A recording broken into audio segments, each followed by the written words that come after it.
ఎలా వచ్చారో తెలియదు, ఎలా వెళ్లారో తెలియదు. మన సరిహద్దుని ప్రభుత్వం కాపలా కాల్సిన తీరిది. సరిహద్దుల్లో ఉన్న రాష్ట్రం అది.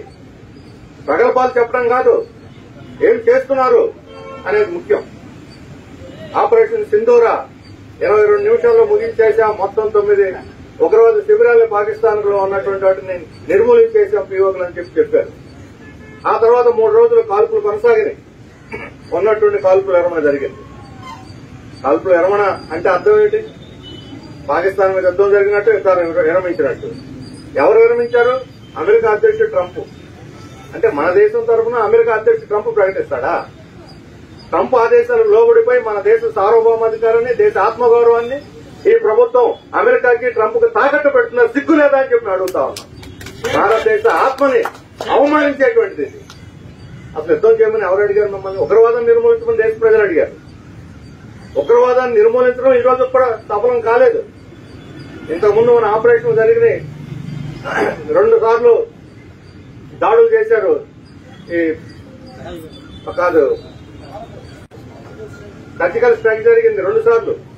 అప్పుడేం ప్రకటించింది ప్రభుత్వం? ఉగ్రవాదాన్ని పూర్తిగా నిర్మూలించామని, శిబిరాలను లేపేశామని చెప్పారు.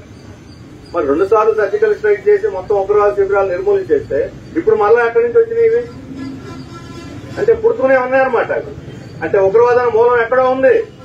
ఆ ఉగ్రవాదానికి మూలాలను పరిశోధించి దాన్ని నిర్మూలించకుండా కొంతమందిని చంపేసి అయిపోయింది ఉగ్రవాదం అని చెప్పడం అంటే అది వాస్తవం కాదు. ప్రజలు నమ్మి మోసపోరు. ఈరోజు మన హిందూ ముస్లిం ఐక్యంగా దేశ స్వాతంత్ర్యం కోసం పోరాడాం. అప్పటి నుంచి ఈ రోజు కూడా అనేక చోట్ల కొన్ని ఘర్షణలు జరిగిన వాటిని ఏదో రకంగా పరిష్కరించి ఐక్యతను కాపాడుకుంటూ వస్తున్నాం.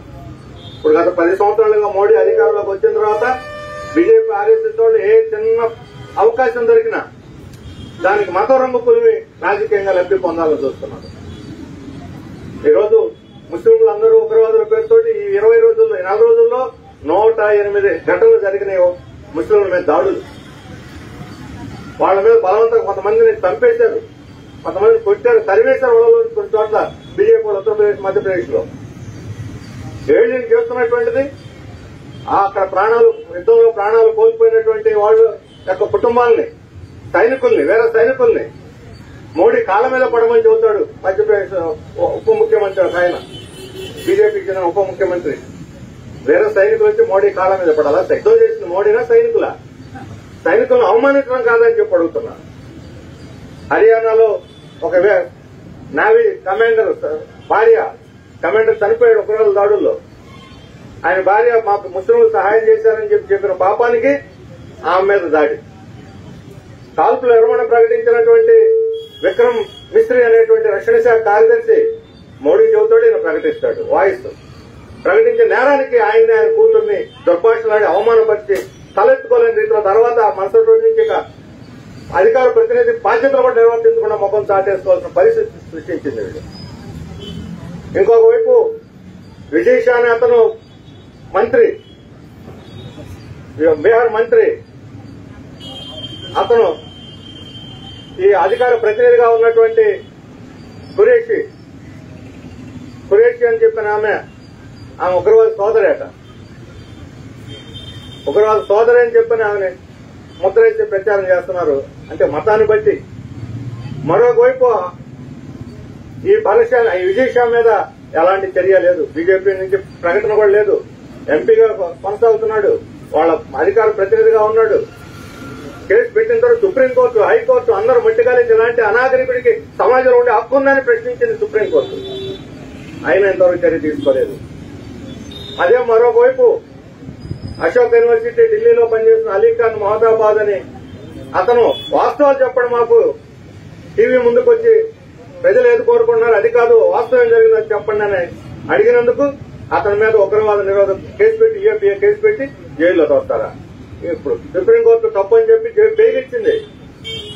అంటే ముస్లిం అయితే ఏది మాట్లాడినా జైలు తోస్తారు. వాడు బీజేపీ, ఆర్ఎస్ఎస్ అయితే ఎంత ఘాతుకంగా, ఎంత దుర్మార్గంగా మాట్లాడినా వాటిని పూజలు చేసి వీరులుగా సన్మానం చేస్తారు. ఇదా ఎట్టిపోతుంది దేశం? ఏం చేయబోతున్నారు వీళ్ళు? విచ్ఛిన్నం చేయబోతున్నారు. అందుకని ఎలాంటి మత విద్వేషపూరితమైనటువంటి వాళ్ళు ఈ అధికారంలో కొనసాగించడం హక్కులేదు. వీళ్ళు భారతదేశం రక్షించలేదు. పక్కనే ముస్లిం అది మతోన్మాద దేశం, వాళ్ళకేం బాధ్యత లేదు. ఉన్మాదాన్ని రెచ్చగొడతారు. మన రక్షణ శాఖ ప్రకటించింది ఉగ్రవాదుల లక్ష్యం దేశంలో హిందూ ముస్లిం విభజన తీసుకొచ్చి ద్వేషాలు పెంచడం, ఘర్షణలు సృష్టించడం అని మన రక్షణ శాఖ ప్రకటించింది. అంటే ఉగ్రవాదులు హిందూ ముస్లింలు చేల్చాలనుకుంటే బీజేపీ ఆర్ఎస్ఎస్ చేస్తుందంటే వాళ్ళు హిందూ ముస్లింలు ఘర్షణ పెంచగొడుతున్నారు. అంటే ఏదైతే ఉగ్రవాదులు కోరుకుంటున్నారో అదే వీళ్లు కూడా చేస్తున్నారు. ఏమిటి తేడా?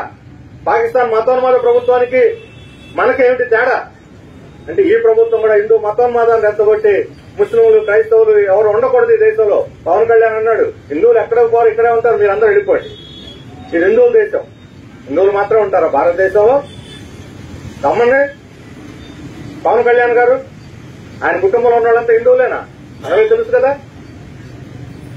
ఆ మాత్రం ఇంగిత జ్ఞానం కూడా లేకుండా రెచ్చగొడుతూ విద్వేషాలు పెంచి పోషిస్తుంటే అధికారం ఉన్న తెలుగుదేశం పార్టీ ఏం చేస్తారు? ఇందులో భాగస్వామ్యం అవుతున్నారా? విడగొట్టుకుని మేము లౌకికవాదం వైపు మతసామం వైపు నిలబడతామని చెప్పని చెప్పగలుగుతున్నా ధైర్యం దమ్ము ఉందా చంద్రబాబు నాయుడు గారికి అని చెప్పి అడుగుతున్నా. ఎన్టీ రామారావు స్థాపించినటువంటి తెలుగుదేశం లౌకిక పార్టీ.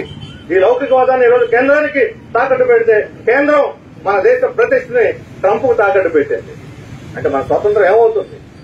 అందువల్ల ఈ రోజు దేశ ఐక్యతని మత సామరస్యాన్ని కాపాడేటువంటి బాధ్యతని ఈ రోజు ఎర్ర జెండా మన ప్రధాన వేసుకున్నది.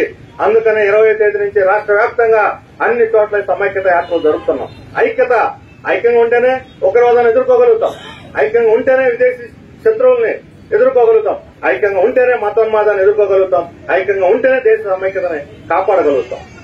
ఈ రోజు విశాఖపట్నంలో కార్మికులు సమ్మె చేస్తున్నారు. హిందువులైనా ముస్లింలైనా క్రైస్తవులైనా అందరూ అన్ని మతాలకు అతీతంగా వాళ్ళు సమ్మెలు చేస్తున్నారు, ఆందోళన చేస్తున్నారు. రైతులు ఆందోళన చేస్తున్నారు. రేపొద్దున హిందూ ముస్లిం క్రిస్టియన్ విభేదాలు తీసుకొచ్చి ఉద్యమాలను విచ్ఛిన్నం చేసి మన ప్రజల్ని బానిసత్వంలోకి నెట్టడం కోసం ఈ ప్రభుత్వాలు దీన్ని ఆయుధంగా మతోన్మాదాన్ని ఆయుధంగా వాడుకుంటున్నారు. మన వారసత్వం ఏమిటి?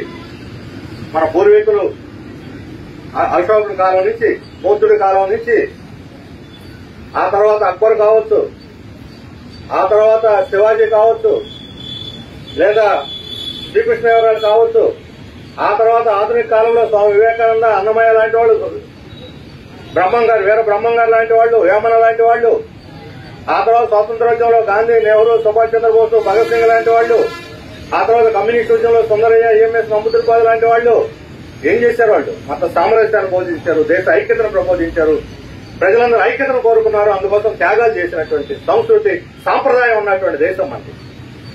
దీన్ని కాస్త మతం రంగు పులివి, కులం రంగు పులివి, ప్రజల్ని వెడగొట్టి విద్వేషాలు పెంచి బలహీనపరచాలంటాం. ఇది అమెరికా సామ్రాజ్యాలకు లాభం చేసేది. ట్రంప్ ఎందుకు యుద్ధ విరమణ ప్రకటించాడు? కాల్పుల విరమణ ట్రంపే చెప్పాడు. పాకిస్తాన్ ఇండియాతో వాణిజ్య కార్యకలాపాలు జరగాలి, మాకు వాణిజ్య ప్రయోజనాలు ఉన్నాయంటే అమెరికా వాణిజ్య ప్రయోజనాల కోసం ఈ రోజు భారతదేశం మనకు అమెరికా తలొక్కిందనంటే ఇంతకన్నా సిగ్గు చేయడానికి విషయం ఒకటి ఉందని అడుగుతున్నాం. అందుకని భారతదేశ ఐక్యతని, భారతదేశ సంస్కృతి సాంప్రదాయాల్ని, భారతదేశపు ఒక లౌకిక సాంప్రదాయాల్ని కాపాడగలిగేది, ముందుకు తీసుకుపోయేది ఈ కమ్యూనిస్టులు ఎర్రజెండా మాత్రమే. ఈ బీజేపీ ఆర్ఎస్ఎస్ కాదు అని చెప్పవచ్చు.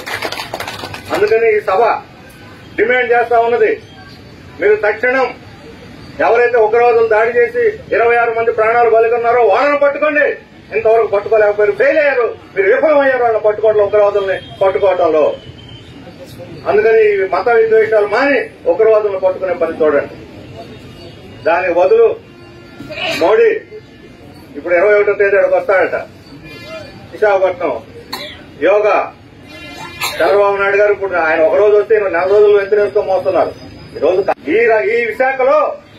ఈ విశాఖ సభని జాతీయ సమైక్యత మత సామరస్యం సభ కింద మారుస్తారా లేదా అని చంద్రబాబు నాయుడు గారిని అడుగుతున్నాను. ప్రజలు అది కోరుకుంటున్నారు. ప్రజలు కోరుకునేది ఏంటి? మీరు చేస్తున్న పని ఏమిటి? దేశ ఐక్యతను కోరుకుంటున్నారు ప్రజలు. ఇక్కడ అమరావతికి వచ్చాడు మోడీ. ఈ ఉగ్రవాద దాడి జరిగిన తర్వాత ఒక్క మాట అంటే ఒక్క మాట సభలో మోడీ ఆ రోజు ఉగ్రవాదం గురించి కనీసం మాట కూడా మాట్లాడలేదు. ఈయన ఉగ్రవాదాన్ని పోరాడాడు. ఇక్కడ సభ జరిగింది. ఇదే మీరు చేసేటువంటిది. కార్మికులు ఈ ఉగ్రవాద దాడి జరిగిన తర్వాత విచారంతో వాళ్ళు 20వ తేదీ సమ్మె చేయాలని కూడా వాయిదా వేస్తున్నారు. దేశభక్తి అంటే అది. నువ్వేం చేస్తున్నావు? నువ్వు అమరావతి సభలు జరుపుతారు, యోగా డేలు జరుపుతారు, ఎన్నికల సభలు బీహార్ లో ఎన్నికల సభకు వెళ్లిపోయాడు. ఉగ్రవాద జరిగిన 2 రోజులకే ఎన్నికల సభకు వెళ్లారు. ఇంతవరకు శ్రీనగర్ సందర్శించాల. ప్రధానమంత్రి శ్రీనగర్ సందర్శించకుండా ఉగ్రవాదాన్ని ఎదుర్కొనేటువంటి వాళ్ళకి ధైర్యం ఎలా వస్తుంది, సైన్యానికి ఎలా ధైర్యం వస్తుందని చెప్పి అడుగుతున్నాను. రాజస్థాన్ బోర్డర్కు, పంజాబ్ బోర్డర్కు పోతే